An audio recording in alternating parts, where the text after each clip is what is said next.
Assalamualaikum warahmatullahi wabarakatuh. Kenalkan saya Muhammad Fikri Menal, sutradara Hanung Bramantyo yang merupakan sutradara papan atas yang sebelumnya terkenal karena merilis film Bumi Manusia pada 2019 yang merupakan adaptasi novel Bumi Manusia karya Pramudia Anantathur. Ternyata pernah merilis film sejarah sebelumnya pada tahun 2010 berjudul Sang Pencerah. Film ini menceritakan perjalanan hidup Muhammad Darwis atau kerap disapa dengan nama Ahmad Dahlan yang merupakan pendiri dari Muhammadiyah. Berlatar belakang di Kauman, Yogyakarta pada masa peralihan abad ke-19 menuju ke-20. Penonton diajak untuk merasakan bagaimana kehidupan masyarakat khususnya melalui perspektif Ahmad Dahlan pada kurun masa yang dikenal dengan masa pergerakan nasional. Film ini dapat menjadi media pengembangan historical empathy atau empati historis pada peserta didik. Sebelumnya, kita perlu mengetahui apa itu sastra. Karya sastra adalah suatu hasil karya seni, baik lisan maupun tertulis, yang lazimnya menggunakan bahasa sebagai mediumnya, dan memberikan gambaran tentang kehidupan dengan segala kompleksitas, problema, dan keunikannya, baik tentang cita-cita, keinginan, dan harapan, kekuasaan, pengabdian, makna, dan tujuan hidup, perjuangan eksistensi dan ambisi manusia, juga cinta, benci, dan iri hati, tragedi, serta kematian, serta hal-hal yang bersifat transendentalis dalam kehidupan manusia. Dari pengertian sastra tersebut, maka film memiliki pengertian berupa konkretisasi atau perwujudan nyata dari karya sastra itu sendiri yang merupakan pengalaman, harapan, dan imaji manusia dalam bentuk media audiovisual. Selanjutnya, pengertian empati menurut Eisenberg dan Musen dalam bukunya The Roots of Prosocial Behavior in Children, Cambridge University Press, empati adalah kondisi emosi di mana seseorang merasakan apa yang dirasakan orang lain, seperti dia mengalaminya sendiri.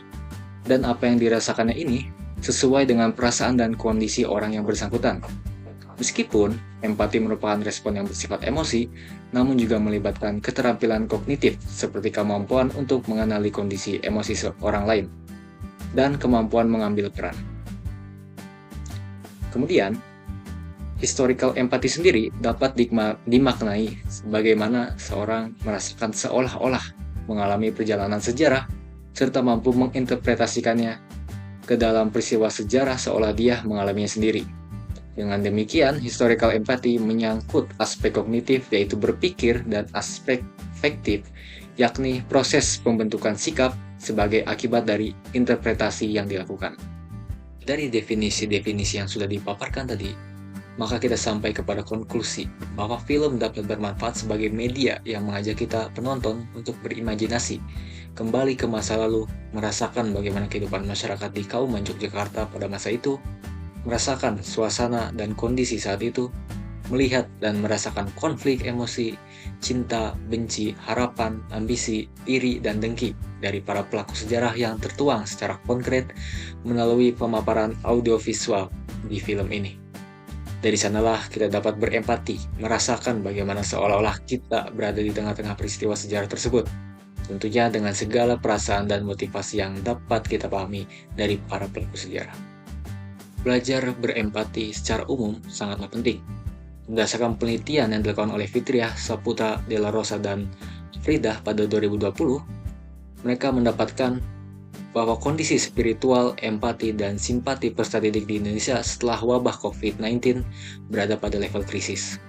Kemudian, penelitian yang dilakukan oleh Farhani dan Saudah pada 2023 mendapatkan bahwa laporan dari Federasi Serikat Guru Indonesia selama periode Januari sampai dengan Juli 2023, terdapat sebanyak 43 orang korban perundungan yang terdiri dari 41 peserta didik dan 2 orang guru.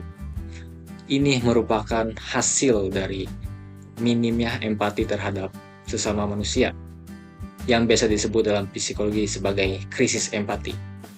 Krisis empati merupakan fenomena di mana peserta didik, dalam hal ini di pendidikan, dalam persentase besar tidak mampu untuk memahami, mengenali, dan mempertimbangkan keadaan emosional individu lain.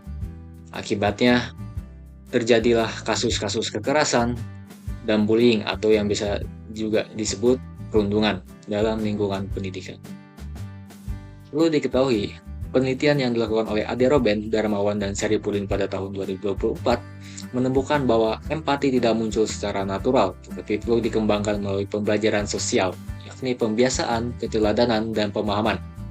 Kemampuan peserta didik dalam berempati dengan orang lain berperan besar dalam keberhasilan individu tersebut untuk membangun hubungan interpersonal sepanjang hidup. Historical empathy mengajarkan peserta didik untuk memperhatikan perasaan, memahami motivasi, dan kepribadian pelaku sejarah sesuai dengan konteks historis dan jiwa zaman pada masa itu.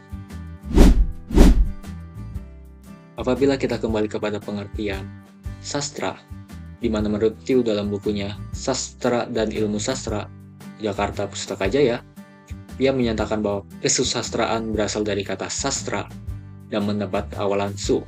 Sastra itu sendiri terdiri kata sas yang berarti mengarahkan, pengajaran, dan tra menunjukkan alat atau sarana. Oleh karena itu, sastra berarti alat untuk mengajar, buku petunjuk, buku instansi, atau pengajaran. Adapun awalan su itu berarti baik atau indah. Dengan demikian, kesusastraan adalah alat untuk mengajar hal yang bersifat baik ataupun indah. Oleh karena itu, dapat kita simpulkan bahwa film Sang Pencerah ini sebagai karya sastra yang menggambarkan perjalanan hidup Ahmad Dahlan dalam mendirikan organisasi Muhammadiyah dapat merangsang empati peserta didik untuk kemudian meningkatkan keterampilan historical empatinya dalam memahami peran, memahami motivasi, dan memahami emosi dari para pelaku sejarah itu sendiri. Terima kasih. Wassalamualaikum warahmatullahi wabarakatuh.